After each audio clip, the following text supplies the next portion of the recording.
Pessoal, ó, não perde a sequência aí. Este aqui é o quinto vídeo sobre o Espírito Santo, tá? Nós vamos falar de um outro recurso de linguagem, um outro tipo de personificação que é chamado de metonímia, tá? Metonímia. No anterior, nós falamos sobre prosopopeia, tá aqui, ó. Olha o vídeo anterior aí para você ver a explicação direitinho sobre prosopopeia, tá? Por que que é importante aprendermos sobre essas personificações? Porque isso acontece com o Espírito Santo com muita frequência no Novo Testamento, tá? A gente vai ter no sexto vídeo essa explicação, tá? Então, o que é metonímia? Diferente da prosopopeia, você viu na prosopopeia que é atribuir a coisas ou seres inanimados ações e sentimentos humanos. A metonímia também é um tipo de personificação, mas um pouco diferente, tá? Vou colocar a explicação do dicionário para vocês aqui, ó. A metonímia é um recurso de linguagem onde o autor substitui o termo direto por um termo indireto, havendo íntima relação entre eles, tá? Temos aqui alguns exemplos para vocês entenderem, tá? Exemplos comuns, tá? Fora da Bíblia, ó.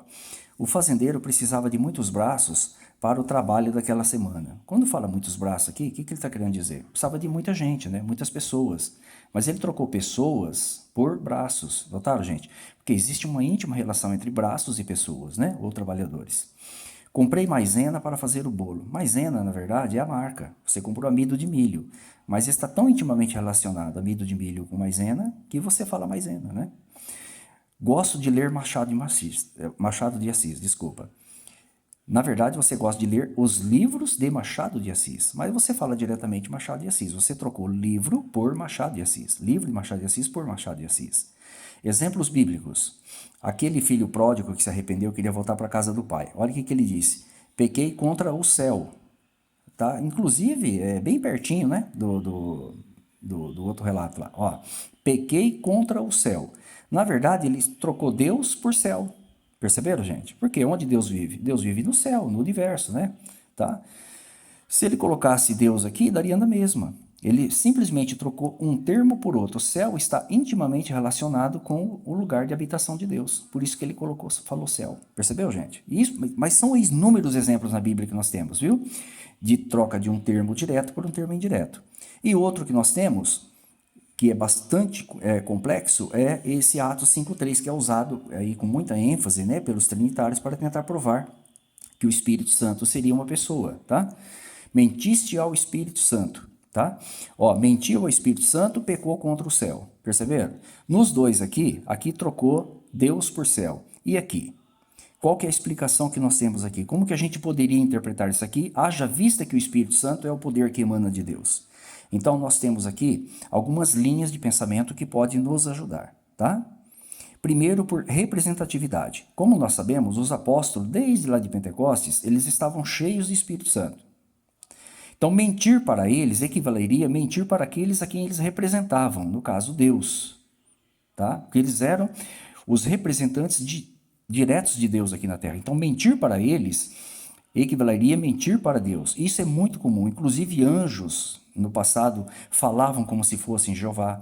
Anjos no livro de Apocalipse fala como se fosse Jesus, fala como se fosse Jeová. Isso é chamado de representatividade. Perceberam? Então, pode ser esse caso aqui de representatividade. Como eles estavam cheios de Espírito Santo, mentiram para eles, obviamente que eles detectaram essa mentira, equivaleria a mentir para Deus. A segunda alternativa que nós temos é exatamente a metonímia, tá? Que é a troca do termo. A Bíblia diz que Deus é espírito, tá lá em João, e Deus é santo. Várias vezes é usado esse tipo de explicação na Bíblia, né? Visto que Deus é Espírito e Santo, você pode muito bem trocar o termo Deus por Espírito Santo. Mentiu ao Espírito Santo, mentiu para Deus. Pode ser também um caso de metonímia, tá? A troca de um termo por outro, como vocês puderam notar aqui, ou por representatividade. Aí fica a critério de cada um como quer interpretar. Uma coisa que não é, o Espírito Santo seria aqui uma pessoa. Por quê? Porque nós temos o checkmate no versículo 9. Querem ver? Diz assim, ó. Aqui foi quando Ananias, né, chegou. Aqui já foi Safira, tá? Que também morreu pela mentira, ó. Então Pedro lhe disse: por que disse para Safira, né? Por que é que entre vós concertaste ou acordaste para tentar o Espírito do Senhor? Esse Senhor aqui, gente, só pode ser Jeová. Por quê? Porque o nome Jesus nunca foi trocado por Senhor na Bíblia. tá? Mas de Jeová, sim. Então, esse espírito aqui é o espírito de Jeová. A Bíblia sempre fala do espírito de Jeová, tá? Perceba que está dizendo que o espírito é de Jeová, é do Senhor, ele pertence a Jeová. Se você entender esse espírito e esse aqui são o mesmo, e aqui seria uma pessoa, né? No 3 seria uma pessoa, seria pessoa da pessoa de Deus? Obviamente que isso não tem o menor sentido, tá? Porque fica claro no versículo 9, tá?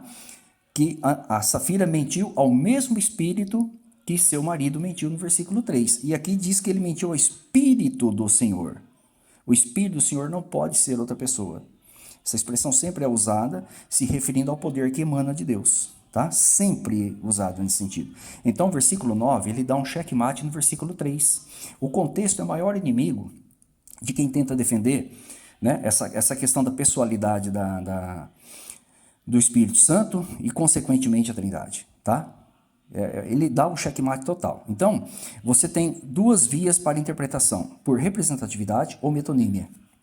E o versículo 9 dá o checkmate no versículo 3, conforme vocês estão vendo aqui, tá? Porque o Espírito de Deus não é outra pessoa. É a força que emana de Deus, obviamente estava ativa nos apóstolos, né?